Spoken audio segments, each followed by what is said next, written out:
कैसे हो आप लोग। तो आज की क्लास में आप लोगों का स्वागत है और आज हम शुरू करने वाले आज का हमारा टॉपिक है बहुपद। कक्षा 9वीं का तीसरा पार्ट है अलजेब्रा का, गणित भाग 1 का तीसरा पार्ट है बहुपद। ठीक है, तो आज की क्लास में हमको क्या देखना है? बहुपद, बहुपद के प्रकार, बहुपद का घात, बहुपद का मानक रूप, बहुपद का गुणांक रूप तथा घातांक रूप समझना है। आज का जो वीडियो है वो इस पार्ट के लिए बहुत बेसिक्स है, मतलब आपको किसी पार्ट को शुरू करने के लिए पहले उसका बेसिक्स आपको आना चाहिए। तो आज की वीडियो में सिर्फ बेसिक बातें बताऊंगा आपको क्या क्या जरूरी है इस पार्ट के लिए। ठीक है, तो सबसे पहले हम लोग देखते हैं कि ये पार्ट हमारे 9वीं से पहले था कि नहीं। हाँ, 9वीं से पहले 7वीं में था ये पार्ट, 8वीं में था। 7वीं में उसका नाम था वैजिक व्यंजकों पर होने वाली संक्रियाएं, फिर 8वीं में उसका नाम था वैजिक व्यंजकों पर गुणनखंड। ठीक है, तो वैजिक व्यंजकों पर होने वाली संक्रियाएं और वैजिक व्यंजकों का गुणनखंड, इस तरह से 7वीं और 8वीं में दो पार्ट थे जिसके अंदर आपने देखा हुआ था, जिसके अंदर सजातीय पद और विजातीय पद के बारे में आपने पढ़ा हुआ है। ठीक है, तो अब वैजिक व्यंजक क्या होता है? पहला सवाल है कि सर वैजिक व्यंजक क्या होता है। मैं पार्ट को शुरू करने से पहले इसका मैं इतिहास बता देता हूं पहले कि 7वीं और 8वीं में आपने क्या सीखा, थोड़ा टाइम में बता देता हूं जल्दी जल्दी। वैजिक व्यंजक क्या होता है? किसी भी संख्यात्मक जानकारी को अगर आप चर का उपयोग करके बताते हो। सर चर क्या होता है? जैसे मैं पहले चर बता देता हूं। जैसे अगर मैंने लिखा 9x, तो यहां पर जो x है ये क्या है बच्चों? चर है। क्या है? चर। तो किसी भी संख्यात्मक जानकारी को, चर मतलब alphabets ABCD X Y Z जो भी रहेगा, ठीक है, किसी भी संख्यात्मक जानकारी को यदि आप चरांक का उपयोग करके दर्शाते हो तो उसे क्या कहा जाएगा? वैजिक व्यंजक कहा जाएगा। मतलब चरांक और गुणांकों का उपयोग करके यदि संख्यात्मक जानकारी आप दर्शाते हो तो उसे क्या कहा जाएगा? क्या कहा जाएगा बताओ? उसे कहा जाएगा वैजिक व्यंजन। जैसे मैं एग्जांपल ले लेता हूं, मान लेते हैं मेरे पास माचिस की क्या है, माचिस की तीली का डब्बा है। क्या है? डब्बा, एक डब्बा, दो डब्बा, तीन डब्बा, तीन डब्बे माचिस की तीली के डब्बे में। पहले डब्बे में तीलियां, दूसरे डब्बे में 7 तीलियां, फिर इसमें 10 तीलियां। तो n वां नंबर में जो डब्बा आएगा उसमें कितनी तीली हो सकती है? तो पहली तीली में कितना बच्चों? 4 तीली। 4 तीली मतलब कैसे बना होगा ये 3n+1। देख लो सबके लिए 3n+1 होगा। कैसे? यहां पर n का मान 1 रखो, 4 हो जाएगा, फिर यहां पर n का मान कितना रखो? 2 रखो, 7 हो जाएगा, फिर n का मान आकर कितना रखो? 3 रखो, 10 हो जाएगा। ठीक है, तो अभी n का मान समझ लो 15 है। अगर n का मान 15 है तो 15वें डिब्बी में कितनी तीलियां होंगी? तो भाई यहां पर 15, 3 15 और +1, 15 से 45 तो 46 तीलियां होंगी। समझ में आ गया? तो ये जो जानकारी थी, ये जो संख्यात्मक जानकारी थी, इस संख्यात्मक जानकारी को मैं मतलब चरांक और गुणांक का उपयोग करके मैंने क्या किया? बताया है। तो इसे क्या कहा जाएगा? वैजिक व्यंजक कहा जाएगा। तो चलो वैजिक व्यंजक तो समझ में आ गया। अब बहुपद को समझने के लिए सबसे पहले हम लोग पद समझेंगे। क्या समझेंगे? सबसे पहले पद समझ लेंगे कि पद क्या होता है। ठीक है, तो मैं यहाँ पर पद की परिभाषा लिख देता हूं और आपको बता देता हूं। तो चलिए स्टूडेंट्स, मैंने यहाँ पर पद की परिभाषा लिख दी है। बहुपद समझने से पहले पद समझना बहुत ज्यादा जरूरी है। क्या होता है पद? जिस व्यंजक में, तो व्यंजक मतलब आपको समझ गया कि गणितीय जो भी संख्यात्मक जानकारी है उसको गुणांक और चरांक का इस्तेमाल करके आप बताते हो। ठीक है, तो उसे क्या कहा जाएगा? व्यंजक कहा जाएगा। अब जिस व्यंजक में गुणा जैसी एक ही संक्रिया हो, एक ही संक्रिया मतलब टोटल कितनी संक्रियाएं होती है? 4 संक्रियाएं होती है। गुणा, भाग, जोड़, घटाना। ठीक है ना? वैजिक व्यंजकों पर होने वाली संख्या कक्षा 7वीं में आपने पढ़ा हुआ है। तो वहां पर वैजिक व्यंजकों पर आप क्या करते थे? गुणा करते थे, जोड़ते थे, घटाते थे और भाग देते थे। ठीक है, तो यहां पर क्या होगा? पद मतलब क्या होता है कि उन चारों संक्रियाओं में से सिर्फ क्या करना आपको? गुणा। जिस व्यंजक में गुणा जैसी एक ही संक्रिया हो उस व्यंजक को क्या कहा जाएगा? लोग पद कहेंगे। मतलब जैसे यहां पर 4 x है, सोने क्या x चरांक है, इसके साथ 4 से मैंने गुणा किया, ये क्या होगा बच्चों? पद हो गया। लेकिन अगर मैं यहां पर 4x+1 लिख दूं तो एक पद है क्या? नहीं, ये द्विपद है। यहां पर 2 पद है। समझा? एक पद ये भी पद माना जाएगा और यहां पर भी क्या माना जाएगा? पद। अब आप बोलोगे सर एक के साथ यहां पर कोई चरांक नहीं है। भाई वहां पर चरांक लिख के दिखाते नहीं, x के खाते वहां पर 0 है। ठीक है, और x के खाते 0 का चरांक जो होता है वो 1 होता है।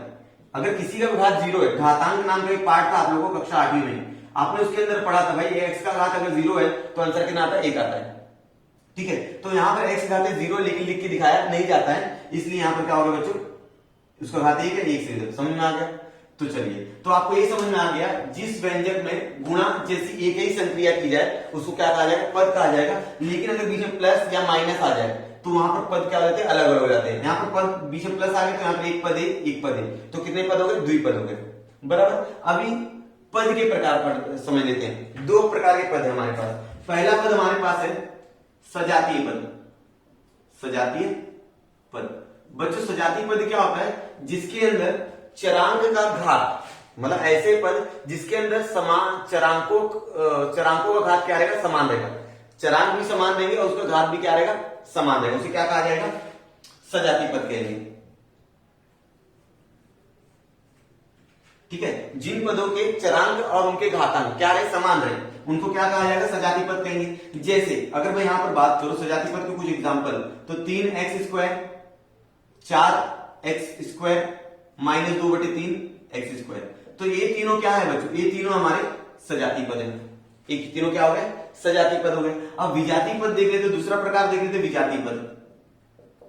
विजातीय पद, विजातीय पद में क्या हो जाएगा, जिन पदों का चरांक और उनका घातांक समान नहीं रहेगा, चरांक भी अलग रहेगा, घातांक भी अलग रहेगा, उसको क्या कहा जाएगा, विजातीय पद कहेंगे।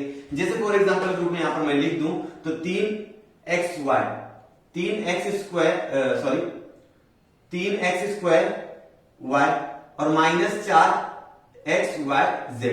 अगर आप लोग यहां पर देख रहे होंगे तो प्रत्येक पद का, यहां पर तीन पद है, प्रत्येक पद का चरांक भी अलग है, यहाँ पर xy, यहाँ पर xy, यहाँ पर xyz है। यहाँ पर घातांक देखो, इसका दोनों का एक है, यहाँ पर 2 और 1 है, यहाँ पर 1 है। तो इनको क्या कहा जाएगा, विजातीय पद कहा जाएगा। सही बात बच्चों। तो अब हम लोग आते हैं हमारे बहुपद किसे कहा जाएगा। पद मतलब आपको समझ में आ गया कि ऐसा व्यंजक जिसमें गुणा जैसी एक ही संक्रिया, उसे क्या कहा गया, पद। और बहु मतलब बहुत, एक से अधिक पद, उसको क्या कहा जाएगा, बहुपद कहा जाएगा। ठीक है, तो अभी ये तो हो गया कक्षा 7वीं और 8वीं का जो भी बेसिक्स था। अब पढ़ लेते हैं हम लोग बहुपद किसे कहते हैं। ठीक है, मैं बहुपद की परिभाषा लिख देता हूं, ठीक है, फिर बहुपद के प्रकार, फिर एक एक करके हम लोग एक के बाद एक सीखेंगे। मैंने यहाँ पर बहुपद की परिभाषा लिख दी है कि बहुपद किसे कहते हैं, और बाद में अलग अलग एग्जांपल देके आपको समझाने का कोशिश करूंगा। क्या है देख लीजिए बच्चों, यहाँ पर जिन वैजिक व्यंजक में चरांक का घात पूर्ण संख्या, ठीक है, पूर्ण संख्या मतलब क्या होता है, पूर्ण संख्या मतलब वे सभी संख्याएं जो 0, 1, 2, 3, 4, 5, मतलब जो संख्याएं 0 से शुरू होती है उन्हें क्या कहा जाता है, पूर्ण संख्या कहा जाता है। पूर्ण संख्या उन व्यंजकों को हम क्या कहेंगे, बहुपद कहेंगे। ठीक है सर, अभी मुझे तो ये समझ में आ गया, परिभाषा आपने जो पढ़ा समझा है, लेकिन अब ये चरांक का घात क्या होता है। ठीक है, जैसे मेरे पास कोई पद है 3x स्क्वायर, ठीक है, अगर मैं घात की बात करूं तो ये जो 2 दिख रहा है ये क्या हो जाएगा बच्चों, घात हो जाएगा। ये जो x दिख रहा है वो चर हो जाएगा, और ये जो 3 दिख रहा है रहेगा गुणांक। समझ में आ गई। अब मैं बात करूं अगर 5x स्क्वायर, तो यहां पर घात कितना हो जाएगा, घात कितना हो जाएगा बच्चों, घात हो जाएगा 2। चर क्या है, चर है यहां पर x, और गुणांक क्या है यहां पर 5। समझ में आ गया होगा आप लोगों को। तो ऐसा वैजिक व्यंजक जिसका घात क्या हो, पूर्ण संख्या हो, उसे हम लोग क्या कहेंगे, उसे हम लोग कहेंगे बहुपद कहेंगे। ठीक है, तो पूर्ण संख्या, तो जैसे एग्जांपल उदाहरण के रूप में हम लोग याद रखेंगे, उदाहरण के रूप में 1/3 x square plus y plus 1, ये क्या हो गया, बहुपद हो गया। ये क्या हो गया, बहुपद हो गया। फिर 2x स्क्वायर प्लस 1, ये भी क्या हो गया, बहुपद हो गया। फिर x, ये भी क्या हो गया, बहुपद हो गया। अब 1, ये भी क्या हो गया, बहुपद हो गया। अभी आप लोग को लग रहा होगा सर यहां पर जो 1 है इसको आपने बहुपद क्यों बोला, क्योंकि इसके साथ तो कोई चरांक है ही नहीं, तो इसको अचर बहुपद कहते हैं। क्या कहते हैं, अचर बहुपद, क्योंकि इसके आगे चर नहीं है, इसलिए क्या कहा जाता है, अचर बहुपद। ठीक है, तो आपने बहुपद समझ लिया कि जिसके चरांक का घात, मतलब वहां पर जो भी चरांक रहेगा, चरांक का घात क्या होना चाहिए बच्चों, पूर्ण संख्या होना चाहिए। पूर्ण संख्या मतलब 0, 1, 2, 3, 4, 5 होनी चाहिए, और माइनस में या बटे में संख्या नहीं होनी चाहिए। जैसे अगर मैं बात करूं 3y 1/2 प्लस 2x, इसको हम लोग बहुपद कहेंगे क्या, नहीं कहेंगे। क्यों, क्योंकि यहां चरांक का घात जो है वो पूर्ण संख्या नहीं है, पूर्ण संख्या नहीं है। ठीक है, अगर मैं आपको लिख दूं 3x² माइनस 1 प्लस 3y, ये बहुपद है क्या? नहीं है, क्योंकि यहां पर चरांक घात क्या है बच्चों? ऋणात्मक है, और ऋणात्मक संख्या पूर्ण संख्या नहीं होती है। समझ में आ गया? तो आप क्या करेंगे, उसके चरांक का घात देखेंगे। अगर चरांक का घात पूर्ण संख्या है तो आप लोग बोलेंगे बहुपद है। बराबर, समझ में आ गया? तो चरांक का घात क्या नहीं होना चाहिए? 1/2 नहीं होना चाहिए, मतलब बटे भी नहीं होना चाहिए, बटे भी नहीं होना चाहिए, दशमलव में नहीं होना चाहिए, और ऋणात्मक नहीं होना चाहिए, मतलब ये नहीं होना चाहिए। ठीक है, पूरी संख्या होना चाहिए, उसे हम लोग क्या बोलेंगे बच्चों? वो बहुपद है। तो यहां पर हम लोग ऐसा बोल सकते हैं कि जितने भी बहुपद हैं वे सब के सब वैदिक व्यंजक होते हैं। जितने भी बहुपद है सबके सब क्या होते हैं? वैदिक व्यंजक होते हैं, लेकिन सारे वैदिक व्यंजक बहुपद नहीं होते। ठीक है, क्यों? क्योंकि जितने सारे वैदिक व्यंजक है उनका घात जो है वो माइनस में हो सकता है, बटे में हो सकता है। ठीक है, माइनस में हो सकता है, बटे में, तो उनको हम लोग बहुपद नहीं बोल सकते। लेकिन जितने बहुपद है उनको हम लोग वैदिक व्यंजक बोल सकते हैं, ऐसा आपकी किताब में लिखा हुआ है। ठीक है, चलिए, तो ये आपको समझ में आ गया है कि बहुपद हम लोग किसे कहते हैं। बराबर, अब हम पढ़ लेते बहुपद के प्रकार। पहला चीज आपको समझ में आया, बहुपद मतलब जिस वैदिक व्यंजक के चरांक का घात पूर्ण संख्या हो, उससे हम लोग क्या कहेंगे? उन व्यंजकों को हम लोग कहेंगे बहुपद कहेंगे। यहाँ पर मैंने एग्जाम्पल्स लिख के रखे हैं, आपकी किताब में भी एग्जाम्पल्स लिखा हुआ है, उनको भी आप फॉलो कर सकते हो। ठीक है, तो बहुपद होने के लिए चरांक का घात बटे में, दशमलव में या ऋण ये नहीं होना चाहिए, अथवा करणी में भी नहीं होना चाहिए, करणी में भी उसका घात नहीं होना चाहिए। तो ये सारी चीज नहीं होना चाहिए, उसका घात क्या होना चाहिए? पूर्ण संख्या होना चाहिए। तो हम लोग क्या बोलेंगे? उसको बहुपद है। अब हम लोग पढ़ लेते बहुपद के प्रकार। चलिए स्टूडेंट्स, आगे सीख लेते बहुपद के प्रकार। तो बहुपद के प्रकार यहाँ पर दो भागों में बांटे गए हैं, पदों की संख्या के आधार पर, घात के आधार पर। दो प्रकार के बहुपद होते हैं। पहला पदों की संख्या के आधार पर, मतलब उसके अंदर कितने पद हैं उसके आधार पर बहुपद के प्रकार, और घात के आधार पर बहुपद के प्रकार। ये जो बहुपद के प्रकार है इसको आपने कक्षा 9वीं में सीखा हुआ है। कक्षा 9वीं में हम लोग देखा एक पद, द्विपद, त्रिपद। ठीक है, उसके पदों के आधार पर में सीखा हुआ है। सॉरी, कक्षा 9वीं में इसको सीखना है और इसको भी।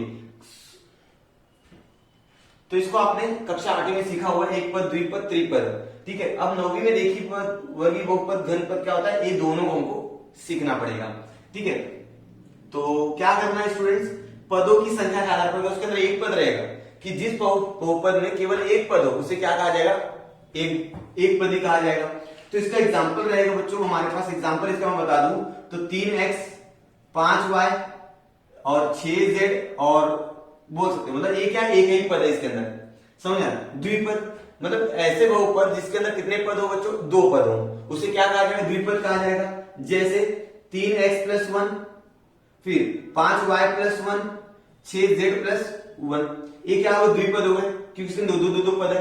ठीक है, अब त्रिपद हम लोग देख रहे हैं। त्रिपद मतलब ऐसा बहुपद जिसके अंदर पदों की संख्या कितनी होनी चाहिए? 3 होनी चाहिए। अगर उसके अंदर पदों की संख्या 3 है तो उसको हम लोग क्या बोलेंगे? त्रिपद बोलेंगे। जैसे यहां पर हो जाएगा 3x + 4y + 1। ठीक है, ये हो गया। फिर यहां पर हम लोग बोल सकते हैं 4y + 5z 5x + 1, ये क्या हो गए? 3 त्रिपद हो गए। समझ में आ गया? चलिए, अब अचर बहुपद। अचर बहुपद मतलब ऐसा बहुपद जिसके साथ चरांक ना रहे।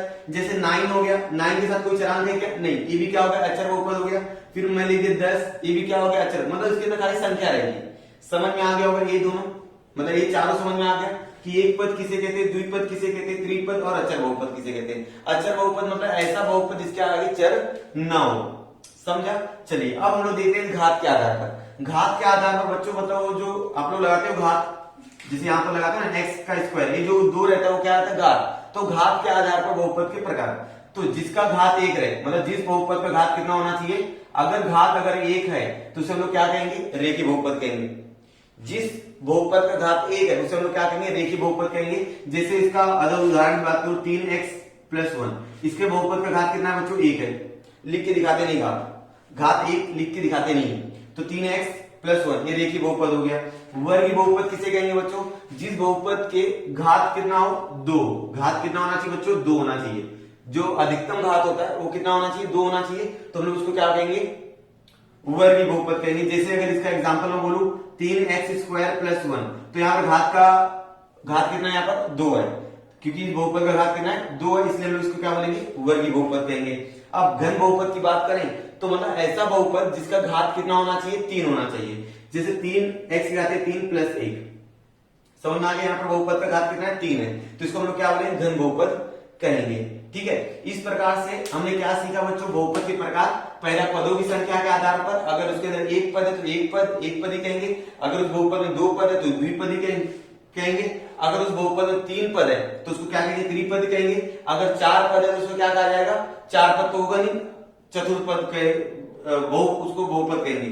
ठीक है, अगर अचर बहुपद रहेगा तो ना, मतलब उसके अंदर चरांक नहीं रहने वाला है। अब आगे घात के आधार पर, अगर घात 1 है तो उसे रेखी बहुपद कहेंगे, घात अगर उसके अंदर 2 है तो उसे वर्गीय बहुपद कहेंगे, घात अगर 3 है तो उसके क्या कहेंगे, घन बहुपद कहेंगे। समझ में आ गया स्टूडेंट्स? तो अभी आप लोगों को क्या करना है, इसका स्क्रीनशॉट लेके लिख लेना है। अगर यहाँ पर पढ़ना है बहुपद का घात, क्या पढ़ना है, बहुपद का घात पढ़ना है, तो इसके अंदर एक चर वाले बहुपद का घात और एक से अधिक चर वाले बहुपद का घात, दो चीजें।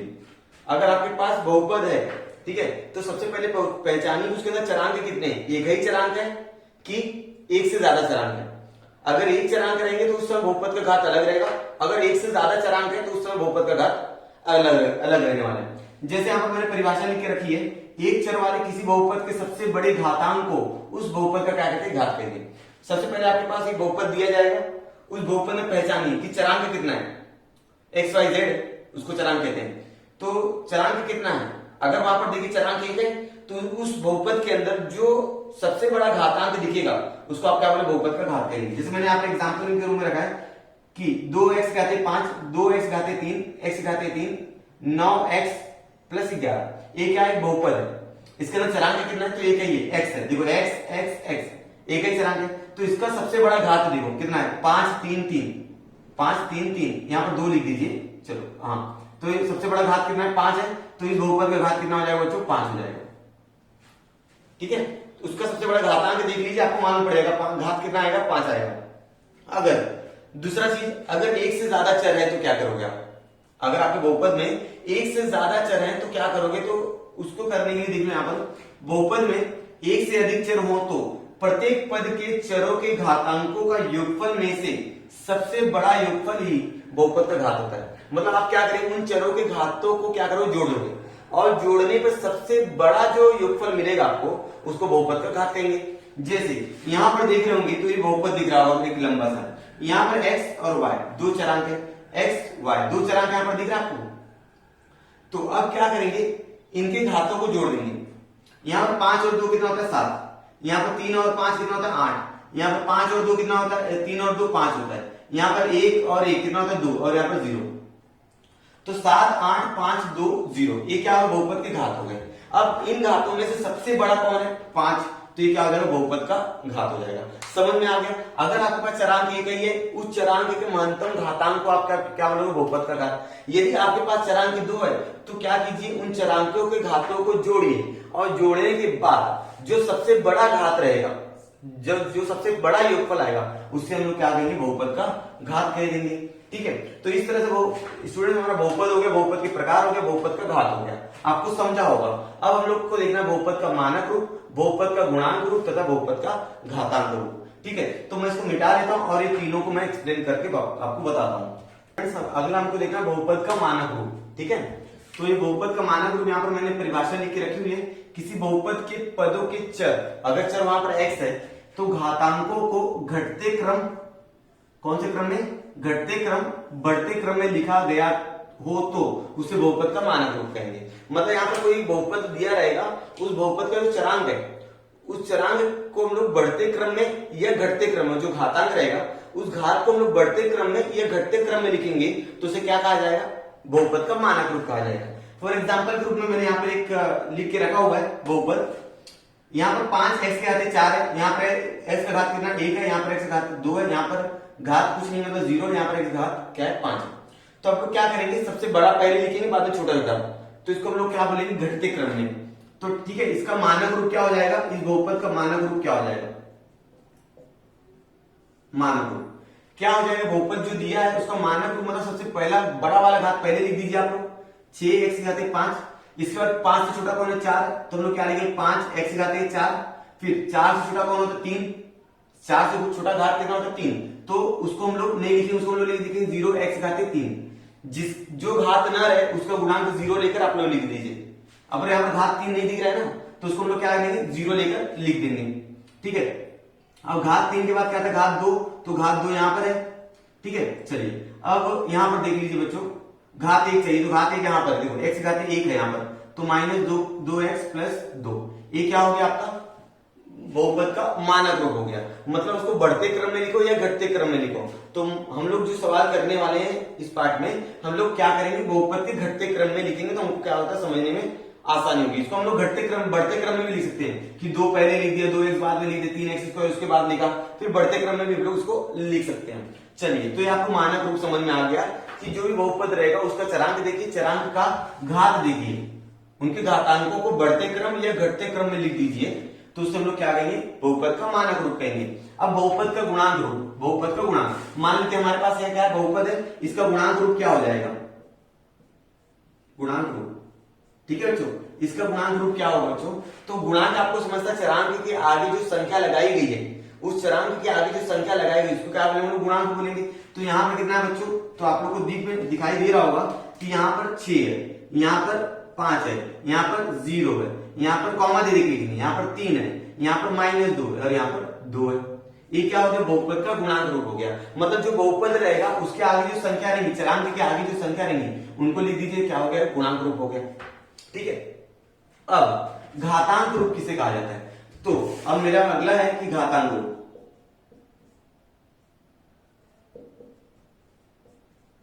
अगला टॉपिक क्या है बच्चों घातांक रूप है। तो घातांक रूप मतलब क्या, आपको घातांक रूप में सवाल में आपको गुणांक दिया जाएगा, क्या दिया जाएगा गुणांक दिया जाएगा, और आपको उसका क्या बताना रहेगा घातांक रूप करके बताना रहेगा। मान लेते हैं इसका चर कितना है, इसका चर है मेरे पास y, ये मेरा गुणांक रूप दिया है, इसका चर कितना है y है। तो मैं क्या करूंगा, जब भी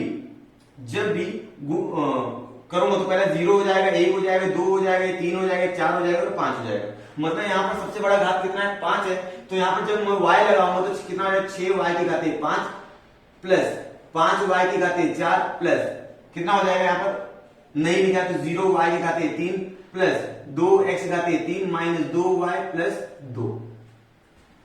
समझ में आ गया, ठीक है। अब यहां पर ध्यान देंगे तो आपको समझ में आ रहा है कि 1 2 3 4 5 6 गुणांक रूप है, लेकिन गुणांक रूप कितना है 6। घातांक रूप देख लो यहाँ पर 1 2 3 4 5 6। सभी स्टूडेंट्स यहाँ पर देख लेते हैं हम लोग, यहाँ पर 2 लाइनें मैंने लिख के रखी है। यदि बहुपद का घात n है, अगर बहुपद का घात n है तो उसके अंदर गुणांक कितना रहेगा n प्लस 1 रहेगा। अगर बहुपद का घात 6 है तो गुणांक कितना आ जाएगा उसका 7 हो जाएगा। क्यों, समझ में आ रहा है ना, अगर घात आपका 6 है तो ये गुणांक रूप कितना हो जाएगा, कितना हो जाएगा 7 हो जाएगा। जैसे यहाँ पर अगर हम बात करूं घात कितना था, यहाँ पर घात 5 था, तो गुणांक रूप कितना हो गया 1 2 3 4 5 6।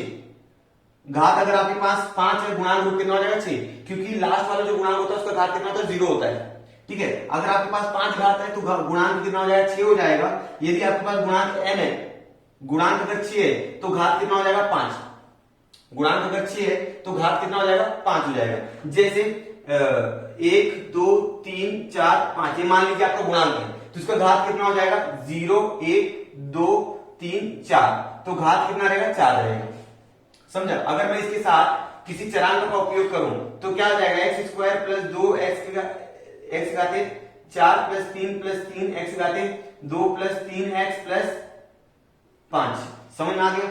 तो अगर आपके पास गुणांक n है तो घात कितना हो जाएगा 1 कम हो जाएगा। देख लीजिए गुणांक कितना आपके पास 1 2 3 4 5 गुणांक है, यहाँ पर घात कितना है 4 है, 4 3 2 1।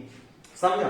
तो ये लाइनें याद रखिएगा आप लोग। इस तरह से इस वीडियो में देखा कि भाई बहुपद जो है वो बहुपद क्या होता है। बहुपद का मैंने इतिहास बताया, मतलब वो 7वीं और 8वीं में बहुपद आपने सीखा था, वैजिक व्यंजक, ठीक है। तो उनके बारे में मैंने बता दी, पद किसे कहते हैं, वैजिक व्यंजक किसे कहते हैं। फिर बाद में मैंने बताया बहुपद किसे कहते हैं, एक से ज्यादा पद रहेगा उसको हम लोग क्या बोलेंगे बहुपद बोलेंगे, ठीक है।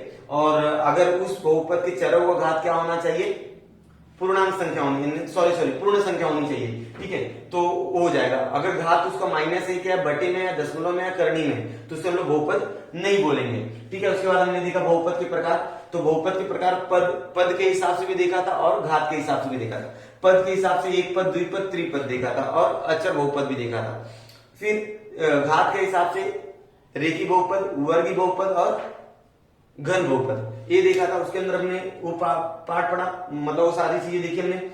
फिर बहुपद का मानक रूप देख लिया कि मतलब कोई भी बहुपद है तो उसके मानक रूप में कैसे लिखते हैं, तो उसको उसके चरांक का जो घात रहेगा उसको बढ़ते क्रम या तो घटते क्रम में आप लिख दीजिए, उसका क्या हो जाएगा, मानक रूप हो जाएगा। यदि वहां पर किसी चरांक का गुणांक नहीं दिया है, मान ले कोई चरांक का गुणांक नहीं दिया, तो वहां पर क्या मान लेंगे लोग, 0 मान लेंगे।